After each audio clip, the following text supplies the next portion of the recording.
그리스도 군사의 자세 묵상에 관하여 42번째 시간입니다. 22년 4월 6일 삐권사님, 강권사님이에요. 산에서 환상을 주시는 것이 산을 위해서 받는 것이 아니라고 하심. 이제 환상의 은사가 있어서 지금은 더 활발하신데 이때 말씀하신 것이 산을 위해서, 이거는 이제 그 하늘군대와 또 사랑의 사도들 자체를 위해서 환상을 보는 게 아니라는 거예요. 산에서 환상을 보여주시지만 산에서 도구로 쓰임받는 게 아니라 교회에서 사용하시기 위한 훈련을 받고 있는 것이라고 하신, 이 당시에 이제 강문사님을 비롯해서 세 분에게 사랑의 사도들이 되어서 내 교회를 새롭게 아름답게 사랑으로 새롭게 하라고 주님께서 명하시고 훈련하시는 중이었습니다. 진짜 교회를 위해서 주시는 환상이라는 거예요. 환상을 주시고 무슨 뜻인지도 알게 하실 것, 그것을 위해 더 기도해야 함. 침묵 가운데 묵상으로 나오는 연습을 하라 하심. 침묵은 묵상을 이루기 위한 기본 자세. 묵상은 주님의 것을, 주님의 마음을 알기 위한 것이죠. 생각은 묵상인데 생각이 주님께 향해 있고 또 주님만을 위한 순수한 마음, 내 생각, 사심이 없는 그런 마음이 되는 순간 이것이 주님의 것을 끌어올 수 있는 마중물이 된다. 주님의 것이라고 그러면 주님의 뜻, 주님의 마음을 말합니다. 이것을 끌어올 수 있다는 것은 내가 그 마음, 뜻을 알게 된다는 거죠. 그것의 마중물, 펌프질할 때 물을 한 바가지 부어야만 지하 깊숙이 있는 물을 끌어올릴 수 있거든요. 그래서 이러한 주님의 마음에 합한 그런 자세가 갖춰져야만 이제 묵상이 온전히 될 수 있다는 거예요. 생각이 마음을 이끌어간다. 생각은 뭐고 마음은 뭐냐? 이거는 앞에서 많이 다뤘습니다. 마음은 하나의 내 내면의 창고 같은 것이고 그 마음 안에 생각들이 무수히 많이 이제 머무르기도 하고 스쳐 지나가기도 하고, 그래서 생각이 이제 마음을 많은 부분을 차지하게 되면 그 생각이 이제 중심이 돼서 사상이 만들어져 가죠. 물론 이제 감정도 있습니다. 감정도 생각과 감정이 마음을 이루는 중요한 기관 요소가 되는 거예요. 우리 몸에 머리가 중요한 역할을 하는 것과 같다. 생각은 이제 머리가 하는 거잖아요. 머리와 심장, 생각은 머리, 감정은 심장, 이렇게 보셔도 크게 틀리진 않을 것 같아요. 주님 어떻게 빨리 발견하고 버릴 수 있는 거예요? 이제 이 계시자들 훈련이 뭐냐면 어떤 것을 보면 이건 뭐일 것 같다라고 짐작이 되더라도 하나하나 정말로 주님의 뜻이 어디 있는지를 꼬치꼬치 묻듯이 이렇게 묻는 거. 제가 이게 잘 안 됐더라고요. 그동안 보니까. 왜냐하면 통박으로 이건 무슨 내용이겠다 대충 하면은 맞아요. 그러다 보니까 주님의 뜻을 묻기보다는 마치 내가 그것을 문제를 알아맞히는 것처럼 이렇게 이거는 요거일 것 같다라고 많은 판단을 했던 것 같아요. 근데 이제는 주님께 모든 것을 묻는 그런 훈련, 자세, 이걸 갖춰야겠다고 다시 한번 생각해 봅니다. 나의 뜻에 순종하는 것이다. 주님의 뜻에 순종하면 빨리 발견하고 버릴 수 있다. 이거죠. 나의 뜻을 받아들이고 순종하려는 마음이 있어야 가능한 것이다. 자신을 보는 것 또한 단계가 있다. 자기 성찰도 단계가 있다는 걸 더 깊숙이 자신도 몰랐던 것을 보려면 그것을 훈련받아서 하나하나 단계가 깊어져야 된다는 거죠. 많이 보려고 한들 비우지 못하면 아무 소용없는 것이다. 많이 봐도 그것이 내 안에 나중심적인 것들, 육적인 것들이 있으면 그것이 온전하지 못한 거예요. 자신의 부족을 보고 자신의 부족을 비우고 자신의 비워진 마음을 나로 채워야 하는 것이지. 그러니까 비우지 않으면 예를 들어서 내 안에 나의 생각과 나의 감정이 있는 육적인 오물들, 오염된 것들이 있어요. 근데 거기에다가 주님의 것을 채워봐야 주님의 것마저도 오염시키는 거죠. 그래서 뭔가 귀한 것을 담을 때는 먼저 그릇을 깨끗이 비우는 게 당연한 겁니다. 그래서 비워져야만 거기에 주님으로 채울 수 있다 말씀하시는 거예요. 그 안방에는 내가 있어야 한다. 마음의 골방, 마음의 깊은 곳에 이제 나중에는 이제 주님과 연합을 위해서 사랑의 침실을 이루는 곳이에요. 그래서 내가 있어야 된다. 그 안방을 잘 관리해야 된다. 무엇을 어떻게 해야 하는지는 각자 묵상해 보아라. 내가 각자에게 원하는 분량이 다 다르고 각자에게 일하는 방법도 다 다르니 내가 원하는 것이 무엇인지 각자가 열심히 묵상해 보아라. 이건 무슨 말이냐면 A 하면 A 다시 이렇게 딱 무슨 수학처럼 답이 정해져 있는 그런 게 아니라는 거죠. 각자에게 분량이 있고 또 이끌어오시는 방식이 각자 다르기 때문에 각자가 알아서 묵상해서 알아가는 게 중요하다는 거예요. 자신의 안방에 버려야 하는 장난감은 무엇이며, 그래서 장난감이라는 표현 나왔죠. 이거는 우리의 만족을 위해서, 정욕적인 만족을 위해서 우리가 품고 있는 것들이 여기에 다 해당합니다. 뭐 유튜브 보는 것도 그렇고, 또 소설이나 이런 거 보는 것도 그렇고, 또 세상적인 문화나 이런 거에 관심 갖는 거, 뉴스, 정치 보는 것도 해당하다고 할 수 있죠. 물론 이제 시사적인 거는 알아야 되지만, 그러나 우리가 이제 주님 중심적이지 않으면 그런 것에 휩쓸려 가지고 같이 분노하고 같이 슬퍼하고 막 이런 식으로 될 수 있어요. 공감의 능력도 있어야 되지만 그게 주님 중심적이지 않으면 오히려 그러한 공감의 능력은 지극히 인간적인 것이 되게 돼 있어요. 이러한 장난감이 무엇이며 이것을 어떻게 버려야 하는지도 자신이 열심히 묵상해서 주님께 물어가면서 주님의 마음을 알아서 버리라는 얘기죠. 그리고 나의 말을 어떻게 순종해야 할지 각자가 묵상하고 나에게 더 나오기 원한다. 22년 4월 9일, 이제는 말 한마디 할 때마다 나를 담는 말들을 해야 한단다. 예수님을 담는이 아니고 담는, 예수님을 담는다는 건 뭐예요? 주님의 마음을, 주님의 뜻을, 주님께서 하실 만한 말씀들을 내 안에 담으라는 건 뭘까요? 예수님을 소유하는 거죠. 근데 이것이 단번에 되는 게 아니라 하나하나 훈련으로 된다는 거예요. 나의 생각을 내려놓고 예수님의 생각, 나의 감정을 내려놓고 예수님의 감정, 나의 의지를 내려놓고 예수님의 의지. 이것이 온전히 내면의 정결함이 훈련되면 이제 말 한마디 한마디도 예수님의 말들을 담게 되는 거죠. 그것이 나의 뜻을 나눌 자들이 가져야 하는 덕목이니라. 나의 뜻을 나눌 자들, 주님의 마음을 알고 주님의 뜻을 알게 되는 것을 이렇게 표현하신 거예요. 너희 모두가 이 덕목을 갖춰야 하지만 특별히 나의 말을 받는 자로서 꼭 갖춰야 될 덕목이지. 나의 말을 받는 자, 대표적으로 이제 계시자들이죠. 주님의 음성, 또 환상, 꿈 이렇게 해서 주님의 뜻을 알아오는 자들이 특히나 더 그렇다는 거예요. 입술에 나의 말들이 담겨야 하는 것이다. 말 한마디 할 때마다 신중하게 또 신중해야 하는 것이지. 이제는 쓸데없는 말들을 줄여 나가거라. 사람마다 이제 좀 재밌는 위트 있는 말들을 하시는 분들이 있잖아요. 저도 이제 위트 있는 말은 아닌데 그냥 장난으로 농담처럼 툭툭 던지는 말들이 많이 있었던 것 같아요. 근데 그것이 때로는 필요하지만 또 때로는 주님께서 허락해 주시지만 오히려 손해보는 것이 더 많아요. 그럴 땐 차라리 둘 이익을 보려고 팔을 버리는, 팔이 잘못되는 그런 손해보는 선택을 하는 것은 안 좋죠. 그럴 땐 차라리 침묵하는 게 더 낫습니다. 그 말들을 타고 마귀들은 너희 생각들을 더욱 혼동케 하는 것이니라. 마귀들이 늘 틈을 보거든요. 그래가지고는 농담 한마디. 나는 상대방에게 별로 악감정 없이 그냥 재밌으라고 한마디 했는데 때로는 그 사람에겐 상처가 될 수도 있고요. 또 그 사람이 감추고 싶었던 치부를 드러내는 것이 될 수도 있어요. 그러면 이제 당황스럽죠. 내가 이렇게 말한 것이 저 사람에게 저렇게 민감하게 받아들여져야 될 것이었을까? 이러면서. 그러니까 이제 미안해 했지만 상대방이 강경하게 나오면 또 어떻게 해요? 또 나도 승질나요. 그러면 이제 어떻게 돼요? 완전히 이제 마귀들이 춤추는 판이 되는 거죠. 그 말들을 타고 마귀들은 너희 생각을 더욱 혼돈케 한다. 침묵 속에 많은 비밀이 있단다. 그래서 차라리 침묵해라. 차라리 뭐해라. 우리가 이런 것을 좀 유념할 필요가 있습니다. 침묵하지 않으면 마귀가 틈탈 수 있는 기회를 많이 제공하는 거죠. 내가 나의 비밀하고 은밀한 보화들을 많이 캐내어 가야 하지 않겠느냐? 그러기 위해서는 항상 침묵하여라. 주님께서 많은 보화들을 주길 원하세요. 근데 그냥 한번 읽으면 다 알 수 있는, 또 깨달을 수 있는 것이 아니라 묵상을 통해서 캐내듯이, 그러니까 그렇게 마음을 집중하고 캐내기를 소원하고 또 주님의 마음을 읽으려고 하는 사람에게만 이것을 캐낼 수 있는 자격을 허락하시는 거거든요.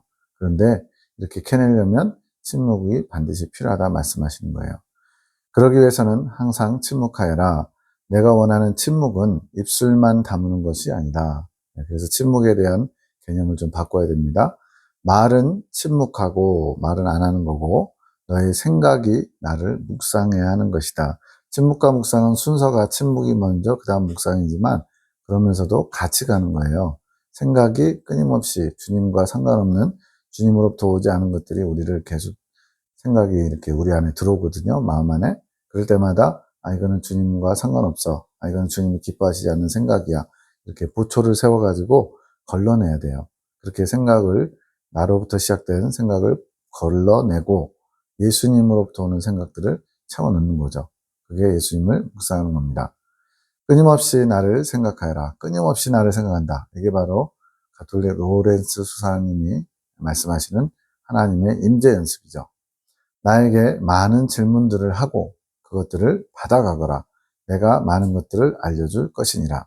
아버지, 이건 뭐예요? 라고 끊임없이 물어보아라. 이미 말씀드렸지만 제가 얘기 안 됐던 것 같아요. 그냥 주님의 뜻은 이거일 거야 라고 제가 추측한 것을 많이 그렇게 한 것 같아요. 내가 침묵 속에서 나에게 묵상으로 나올 때 많은 것들을 알게 할 것이니라. 침묵하면서 주님을 계속 끊임없이 주목하고 주님의 뜻을 물으면 주님께서 많은 것을 알게 해주신대요. 이것은 우리 모두에게도 해당하겠죠. 지금은 침묵하는 연습을 하는 것이다.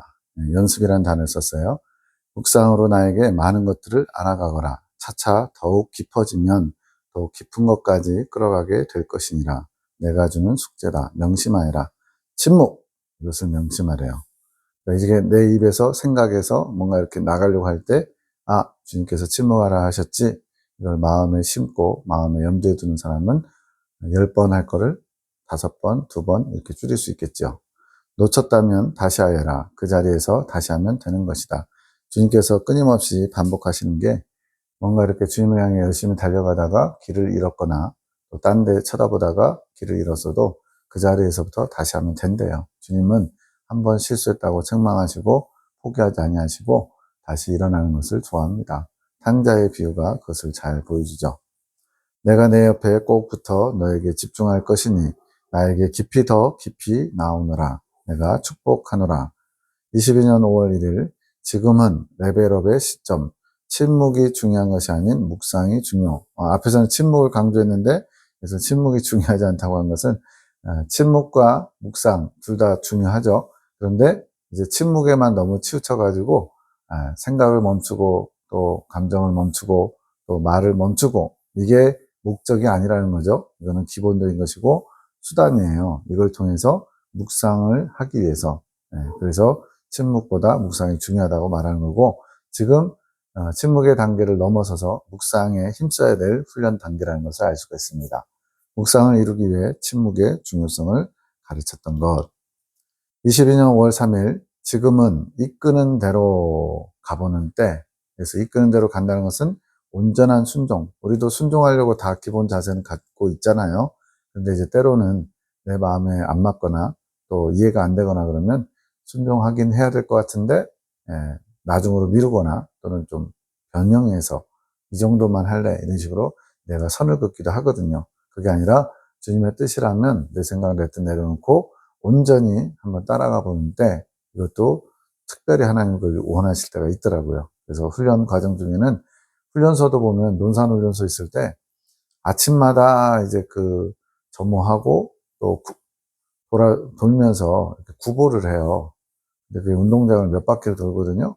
그러다 보니까는 그게 안 하던 거 하니까 얼마나 또 피곤해요. 그래서 야, 이거 뭐 아침마다 이렇게 막 1km인지 2km인지 이렇게 뛰는 거 정말 힘들다. 군대는 2년 내내 이렇게 해야 되나?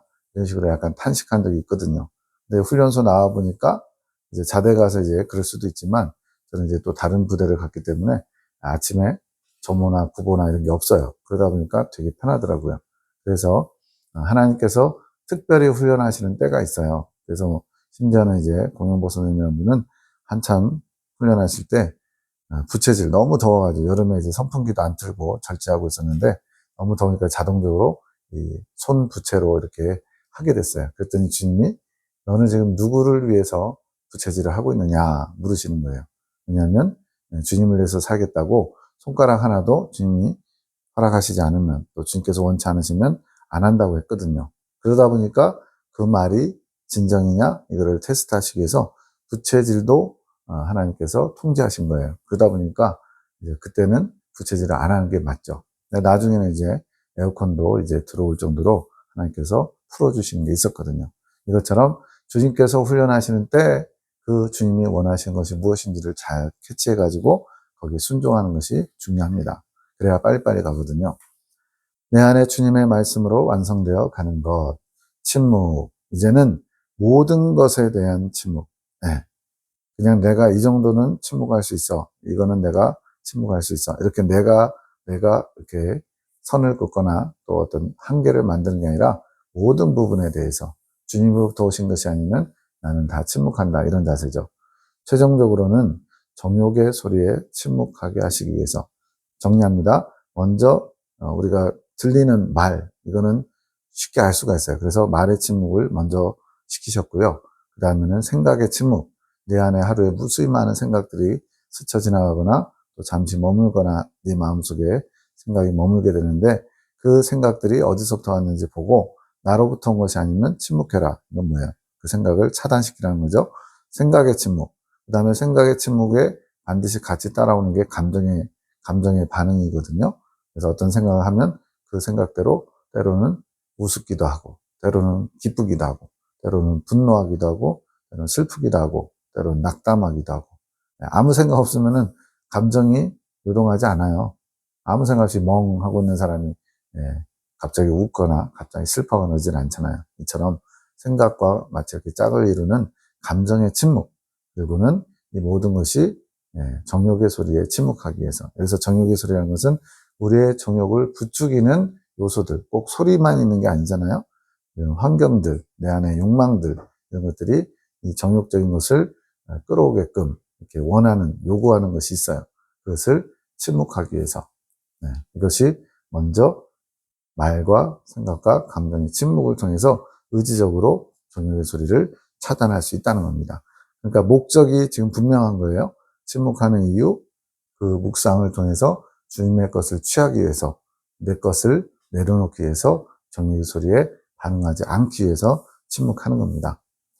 1. 말의 침묵이란 외부적인 차단, 그죠? 표현된 거니까 이미 생각과 감정의 결과물이 말로 나온 거예요. 주님을 묵상하는 훈련을 하시기 위해서 주님만 바라보는 것, 주님과 마음이 하나 되게 하시기 위해서 말을 침묵해라. 두 번째, 생각의 침묵. 이것은 내면적인 차단. 이거는 다른 사람들이 몰라요. 나만 알 수 있죠.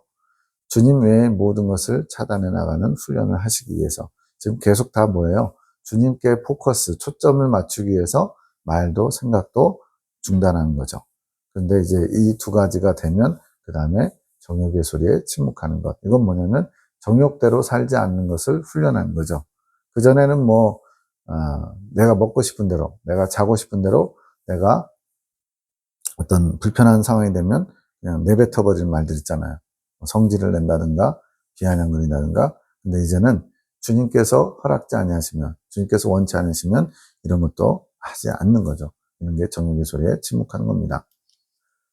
22년 5월 6일, 지금은 맹목적인 마음, 목적에 부합하지 않은 마음으로 오는 거. 누구 어떤 분을 지적하는지 모르겠지만, 지금 주님께서 원하시는 게 뭔지 그 목적을 정확하게 알지도 못하고, 또 설령 안다고 하지만 그 목적 때문에 훈련받는 군사의 자세로 오는 게 아니라는 거예요. 마음 자세가 준비가 안 된 거죠.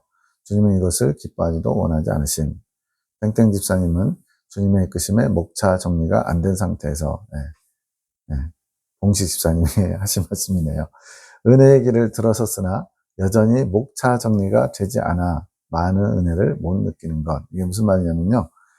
정리해야 돼요. 주님께서 뭘 원하시는지 정리. 주님께서는 창조 질서의 회복을 원하시거든요. 이 질서 정연하게 주님께서 이끌어 가시는 과정들이 있는데 그것이 정리되어야만 다음 순서는 뭐구나. 그 순서에서는 내가 무엇을 주의해야 되구나. 이걸 알 수가 있잖아요. 근데 주님께 뭔가 들은 건 많아요. 계속 같이 이렇게 모임을 갖고 또 바로 옆에 원장님이 아내로 있으니까. 근데 문제는 그게 정리가 안 됐어요. 그래서 은혜는 받지만 목차 정리가 안 되니까 제대로 은혜를 못 받는 거죠. 은혜는 받고 있지만 본인이 인지를 잘 못하고 있는 상태. 이게 왜 필요한데? 라는 마음 상태랄까요? 주님께서 말을 침묵하래요. 라고 하면 왜 그래야 되는데? 이런 마음이 드는 거죠. 네. 좋은 것 같긴 한데 왜 그래야 되는지 모르는 것처럼 그게 목차 정리가 안 된 거예요. 그러한 정리는 본인이 해야 되는 것. 우리가 동기부여가 돼야지 뭔가를 의욕적으로 할 수 있잖아요. 근데 동기부여가 안 된 상태에서 그냥 표면적으로만 듣고서는 어쩔 수 없이 억지로 하게 되면 얼마나 힘들어요. 예. 본인에게 주시는 말씀들을 묵상하며 주님께 나아가야 됨. 여러 가지가 본인의 마음 안에서 일어나야 함. 주님 중심적인 것들이 일어나야겠죠. 주님이 주신 말씀들로 내 마음이 정리되어야 하는 것. 버릴 것은 버리고 취할 것은 취하여 새로워져야 하는 것. 당연히 여기서 버릴 것은 나 중심적이고 육적이고 세상적이고 인간적인 것들. 그리고 취할 것은 주님의 방법, 주님의 뜻, 주님께서 내게 원하시는 것들이죠. 지금처럼 맹목적인 마음, 말 그대로 목표가 분명하지 않아서 그냥 우왕좌왕 또는 어영부영 이렇게 나오면 아무런 유익이 없다. 여기서 유익은 성장이 어렵다는 뜻이래요. 영은 지금 힘을 잃기 시작함. 우리 영은 육체와 마찬가지입니다. 육체도 양식을 먹어야 힘이 나잖아요. 에너지를 받잖아요. 근데 영이 지금 목표가 분명하지 않으니까 제대로 양식을 소화시키지 못하고 있는 거예요. 양식을 먹어도 양분을 섭취할 수 없는 상태. 육체로 나타나는 것은 치유의 도구이기 때문에 더 민감히 육체가 반응하는 것. 이런 내용은 정확하게 모르겠지만 아마도 몸에 어떤 안 좋은 현상이 나타나는 것 같아요. 이분도 움직이는 종합병원이라 할 정도로 여러 가지 뭐 갑상선이라든가 눈도 그렇고 막 안 좋은 것들이 좀 있으시더라고요. 근데 이분이 주님께 치유의 도구로 쓰임받는 게 사명이거든요. 그래서 지금 육체로 나타난다는 표현은 본인의 몸에 어떤 질병이나 안 좋은 것들이 나타나는 걸 말하는 것 같기도 해요. 그래서 더 민감히 육체가 반응한. 본인은 문제가 발생한 것에 관심을 갖지 않고 태평함. 이게 뭐예요? 주님께서 지금 뭘 원하시는지, 주님이 어떤 마음이 급하신지를 알아야 우리가 거기에 발맞춰서 따라가거든요. 즉, 인식도 안 되기 때문에 문제가 발생됐는데 그것을 잘 인식도 못해서 태평한 거죠. 관심이 없는 거죠. 영적인 치유, 또 육적인 치유 또한 그냥 이루어지는 게 아니라 그냥 내가 치유의 도구가 돼서 은사를 받았으니까 손을 얹고 기도하면 낫겠지. 이렇게 되는 게 아니라 주님의 처방전, 주님께서 각 사람에게 맞는 그 영혼에 맞는 처방전이 있다는 거예요. 동일하게 적용하면 안 돼요. 그래서 어떤 사람은 절제로, 어떤 사람은 희락으로, 어떤 사람은 사랑으로, 어떤 사람은 화평으로 이렇게 이끌어 가시는 그런 지파가 다른 것처럼 주님께서 각 사람에게 필요한 것들을 이끌어 가실 때 처방전이 있다는 거예요. 이것 또한 영적인 질서. 모든 만물이 창조 질서 안에서 운행됨. 영적인 것과 육적인 모든 것이 주님의 질서 안에서 이루어진, 지금 질서라는 단어가 여러 번 나오고 있죠. 마귀가 행하는 모든 일들도 주님의 주권 안에서 질서대로 이루어진, 즉 마귀들이 우리를 괴롭히고 힘들게 하는 것까지도 주님의 통제 아래 있다는 거예요. 주님께서 필요하셔서 허락하셨기 때문에 그래서 마귀가 붙기도 하고 방해 작업도 하고 때로는 넘어뜨리기도 한다는 거죠. K 집사님은 주님과 이루는 묵상이 많이 필요함. 주님과 이런 어떤 소통, 통교가 이루어지지 않기 때문에 지금 그런 것을 잘 인식하지도 못하고 잘 대처해 나가지 못한다는 의미입니다. 22년 5월 21일 아침 9시 46분. 우리는 쉽게 사람을 보면서 아우 안 됐다, 불쌍하다라고 생각함. 그러나 이것도 주님께서 원하시는 뜻이 아닌 사람에 대한 긍휼, 불쌍히 여기는 마음이 있어야 되잖아요. 그게 잘못됐다는 건 아닙니다. 더 깊은 뜻이 있는 거예요. 11시 25분 주님의 마음과 하나가 되면 영혼에 대한 주님의 마음과 뜻이 알아짐. 주님의 마음과 하나 되면 주님의 품은 생각, 마음을 알아올 수 있게 돼서 주님의 마음을 알 수 있다는 거예요. 그 영혼을 향한 주님의 마음과 뜻을 알 수 있다는 거죠. 그래서 이제 예를 들어 11시 28분에 사람을 보고서 예를 들어서 뭐 노숙자분들이라든가 이렇게 어려운 가운데 있는 분들 있잖아요. 주변에 어렵고 초라하다고 안 됐다고 불쌍하다고 생각하면 주님을 판단하는 것. 아니 불쌍한 것을 불쌍하다고 하는데 무슨 주님을 판단하는 거냐 이렇게 생각할 수 있잖아요. 거기에는 깊은 뜻이 있는 거예요. 외모, 즉 그 어려운 환경을 보고 판단하는 것은 주님을 판단하는 죄가 된다. 여기까지도 이해가 안 되죠? 근데 이제 파란색 보면 알 수 있어요. 긍휼히 여기는 것은 그 사람의 외모를 보고 불쌍함으로 여기라는 게 아니라 영혼을 바라보며 긍휼함을 가지라는 것. 그래서 8단진복에 보면은 긍휼히 여기는 자는 긍휼히 여김을 받는다. 이제 아주 높은 단계의 어떤 사랑 실천인데, 이제 그 외적인 것도 물론 불쌍히 여기고 도움을 줄 수 있으면 구제한다든가 도울 수 있죠. 근데 그거는 부수적인 거고, 더 진정한 긍휼, 사람을, 이웃을 사랑한다는 것은 영혼을 긍휼히 여기는 거예요. 그것이 뭐냐? 그 사람의 환경, 외적인 모습을, 외모를 보고 불쌍하다고 판단하는 것이 아니라 광대하신 그 영혼, 하나님께서 그 영혼에 큰 뜻을 두고 계신 것. 때로는 거지의 모습이지만 예수님처럼 사시는 분도 있을 수 있어요. 가톨릭의 분도 요셉 라브르라는 분, 아주 존경받는 분인데, 그래서 분도 출판사라고 큰 출판사도 있거든요. 이처럼 그렇게 겉모습만 보고 판단하게 되면 주님께서 그 영혼을 통해서 이루고자 하시는 큰 뜻을 발견하는 게 아니라 사람의 시선으로 보게 된다는 거죠. 그러면 그 계획을 갖고 계신 주님을 판단하게 되는 거라는 거예요. 나의 잣대, 나의 기준으로 주님의 하실 일들을 보지 못하고 사람을 판단하는 것이 그 사람을 향하신 하나님의 계획과 뜻을 판단한 것 같은 죄를 범하는 거죠. 그래서 주님은 뭐라 그랬어요? 어린 소자 하나에게 한 것이 나에게 한 것이다. 이렇게 말씀하시잖아요. 그래서 우리는 이제는 육적인 눈으로 겉에 보이는 것으로 사람을 판단하는 것이 아니라 하나님께서 그 영혼을 통해 하실 일들, 주님의 마음을 품고 주님의 뜻을 알아서 그 보이지 않는 이면의 영적인 것을 볼 수 있는 눈을 키워야 돼요. 때로는 그것이 사람을 향한 측은지심으로 애정에 묶이게도 되는 것. 이거 중요한 표현이에요. 측은지심, 불쌍히 여기는 마음은 필요하지만 주님이 이렇게 육적으로 불쌍히 여기는 것보다 영적인 불쌍히 여기는 마음을 원하시는 거예요. 왜? 애정에 묶인다. 자, 애정이라는 것은 사랑관계의 관계에서 혈육 간의 애정, 친구 간의 애정, 이성 간의 애정, 다 사랑관계에서 어떻게 보면 본능과 같은 거예요. 근데 문제는 이 본능이 아담과 하와의 타락 이후에 하나님을 거스르는 본능이 됐단 말이에요. 그러다 보니까 뭔가 사랑 실천한답시고 어떤 사람을 돕는데 그게 영적이지 않은 또는 주님의 뜻을 거스르는 게 될 수도 있다는 겁니다. 그래서 우리는 주님의 이름으로 사랑한다고 하는데 정작 주님의 뜻과 상관없이 인간적인 사랑을 하면서 그걸 영적인 사랑이라고 착각한다는 거죠. 교회 안에 그런 일이 부지기적으로 많다는 거죠.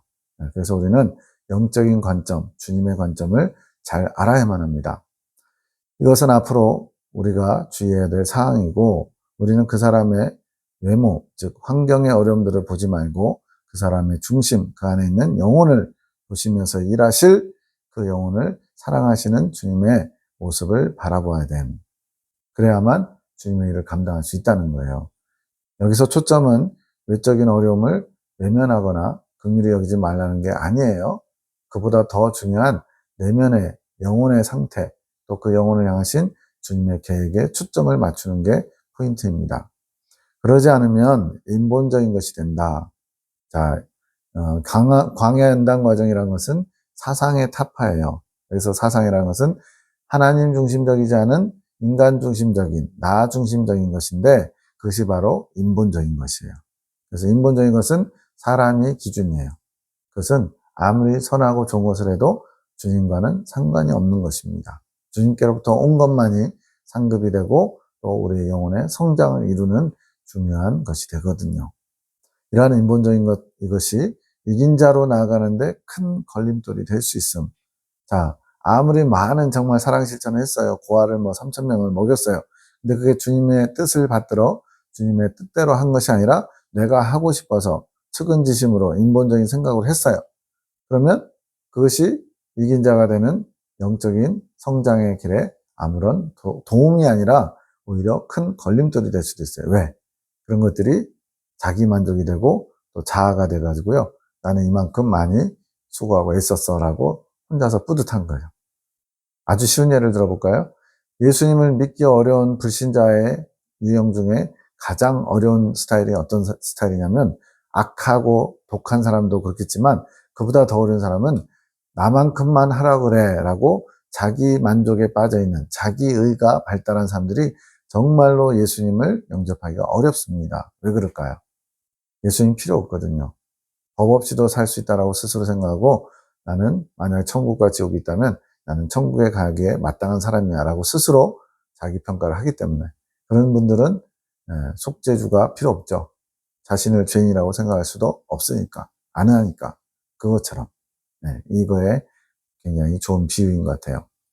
모든 것은 오직 주님만 바라봐야 하는 것, 그래야만 모든 관계, 인본적이고 인간적인 애정들을 끊어서 주님과의 사랑에 결합할 수 있음. 주님께서 그래서 앞선 영상들에 뭐가 나오냐면 애정들을 주님이 싫어하신대요. 이건 정욕적인 것이고 천국에 가져갈 수 없는 것들인데 그 중에 친구 간의 애정을 가장 싫어하신다고 그래요. 혈육 간의 애정보다 이성 간의 애정보다. 물론 이제 그게 강한 사람들도 더 있죠. 근데 친구 간의 애정은 왜 싫어하는가 봤더니 친구 관계는 스승과 제자도 마찬가지고 모든 혈육도 아니고 또 남녀간도 아닌 그 관계에서 오는 애정인데 이 애정 때문에 주님이 들어가실 자리가 없는 거예요. 주님 없이 인간적인 사랑을 나누는 게 친구 간의 애정이거든요. 이 친구 간의 애정을 통해서 주님의 은혜를 나누고 주님의 마음을 나누면 좋은데 주님을 빼놓고 우리가 좋은, 우리가 하고 싶은 우리의 이야기들, 인간적인 것들로 서로 주고받으면서 사상을 키워가기 때문에 주님이 극히 싫어하신다고 말씀하셨어요. 필요하면 참고하시기 바랍니다.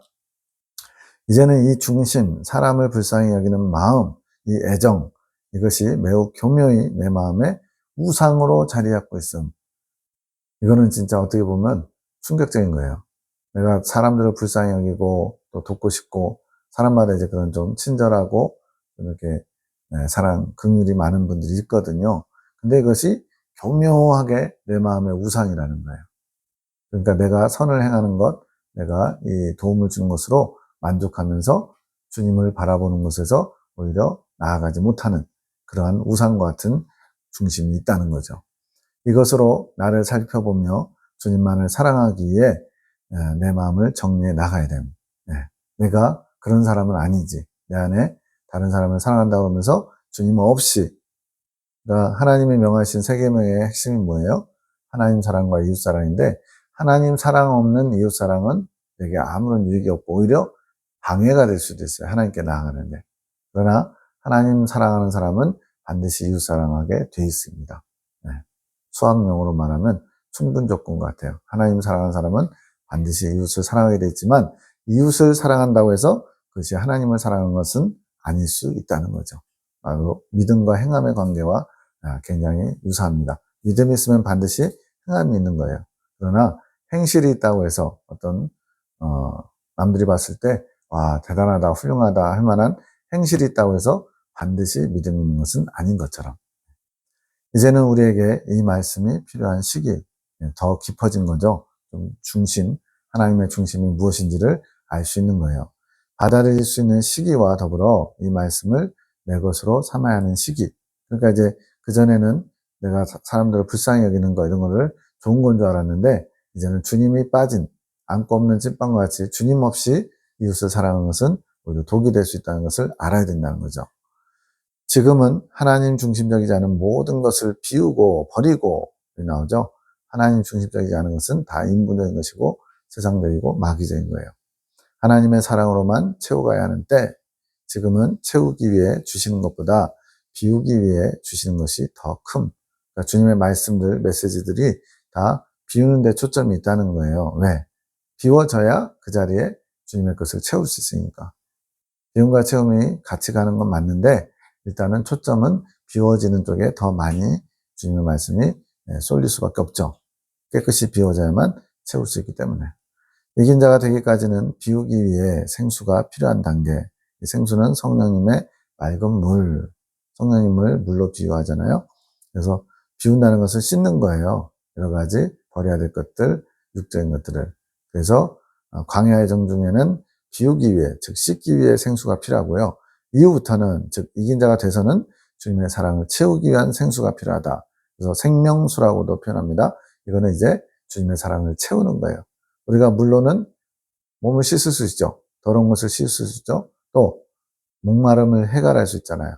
우리의 몸의 수분의 70% 그런 목마름을 채우듯이 이렇게 채우는 것은 이긴 자에서 익은 열매 나아갈 때 생명가와 생명수를 먹으면서 주님의 사랑으로 채워지는 거예요. 그래서 그 분량이 다 차면 이제 익은 열매가 됐을 때 생명수 폭주가 나타나는 겁니다. 차서 넘치는 거예요. 내 안에 주님의 사랑이, 주님의 생명이 차고 넘칠 때 생명수 폭주 현상으로 그 생명수가 끊임없이 흘러서 다른 사람에게까지도 영향을 끼치게 되는 거죠. 그래서 주님의 사랑을 채우기 위한 생수가 이긴 자에서 익은 열매로 넘어갈 때 필요해서 끊임없이 공급되는 것, 원할 때 된다는 거예요. 그러나 내가 원하면, 의지하고 원하는 마음이 더 많이 채워지면, 여기서 의지는 의지를 들여서예요. 자기의 의지, 뜻을 세워서 간절히 원하면 그것도 더 많이 채워지기도 하고 좀 덜 채워지기도 하고 기간이 더 길어질 수 있다는 거죠. 이것이 의지를 드리고 원하는 마음이 익은 열매로 빠르게 이끌어가는 것. 이 부분은 영적 성장 과정에서 좀 다뤘던 부분이니까 참고하시기 바랍니다. 모든 것은 주님이 주신 말씀을 묵상할 때 이루어짐. 그냥 말씀을 묵상만 한다고 해서 이루어진다는 것은 아니에요. 말씀을 묵상해서 양식으로 비유하면 말씀을 먹고 소화시켜서 묵상하면서 소화가 되거든요. 그리고는 이제 배설이라는 것은 더러운 것을 버리는 거예요. 비우는 거예요. 깨끗해지는 거예요. 즉 행실에까지 그것이 삶으로 나타나는 것. 이것이 다 이루어져야만 지금 말씀드린 이런 모든 성화되는 과정이 이루어지거든요. 주님이 주신 말씀들을 기도하며 읽고 또 읽는 것이 묵상이며, 묵상은 한 번 하고서 되는 것이 아니고 계속 여러 차례 주님께서 동일한 말씀 가지고도 또 다르게 말씀하실 때가 있거든요. 성경도 마찬가지죠. 어린아이 단계에서 읽는 성경과 청년이 돼서 읽는 성경과 또 장성한 자가 돼서 읽는 성경이 깊이가 달라져요. 똑같은 문장인데 그건 같은 거예요. 그러한 묵상을 통해 성령의 이끌림을 받아 씻어지고 버릴 수 있게 되는 것. 씻어지고 버릴 수 있게 되는 것이 바로 이제 광야한단 과정의 어떤 핵심일 수 있습니다. 각자 버려야 할 것을 깨닫게 하시며 버리게 하신다는 뜻. 이긴 자가 되어야 주님과 온전히 한 마음을 이루는 것이 되며, 온전히 한 마음을 이룬다. 내면의 정결함을 이루는 거예요. 주님의 마음을 알아 주님이 원하시는 일들을 할 수 있음. 이게 이제 믿음으로 행함을 이루는 거죠. 지금은 우리 모두에게 더 달려갈 수 있는 기회를 주시는 것. 그러니까 그러한 이긴 자, 익은 열매라는 목표를 주셨지만 모두가 다 이것을 동일하게 소망을 품고 열심을 내고 있지는 않은 거예요. 그래서 주님께서 촉구하시는 거죠. 소망을 가지고 열심히 달려와라. 우리가 주님의 마음을 잘 알아 모든 것을 내려놓고 말씀을 묵상해야 함. 모든 것을 내려놓고 나 중심적인 거 또는 이해가 안 되고 받아들이기 싫고 또 포기하기 싫은 것들도 있죠. 이런 것들을 비우고 주님의 말씀을 묵상해서 내 안에 채워나가야죠. 기도하며 읽고 소화해서 성령께서 이끄시는 깨달음으로 배설까지 해야 함. 버려야 할 것을 버리는 것. 이미 말씀드렸습니다. 그것이 주님의 이끄심에 순종하는 것. 20년 12월 22일에 믿음의 사람이 되어라. 그래야 내 사람이 되었다고 인정할 만하고 아버지를 기쁘게 해드릴 수 있다. 그것이 지음받은 너희 본분을 다하는 것이다. 믿음이 없이는 기쁘시게 못하나니 하나님께 나아가는 자는 반드시 그가 계신 것과 그가 또한 자기를 찾는 자들에게 상 주시는 힘을 믿어야 할지니라 그랬죠. 그 내용과 연관되기도 하는데 믿음의 사람이 되어야만 주님을 기쁘시게 할 수 있대요. 믿음이 없이는 하나님을 기쁘시게 할 수 없다. 22년 5월 21일에 이제 시간적으로는 1년 6개월 정도 지난 다음에 주님이 믿음의 사람이 뭔지 알려주셨대요. 바로 이긴 자를 가리키는 편이고, 즉 이긴 자가 되어야만 주님께서 내 사람이다 라고 인정해 주시고 주님을 기쁘시게 할 수 있는 기본을 갖춘 거라는 거죠. 이렇게 정리하면 되겠습니다.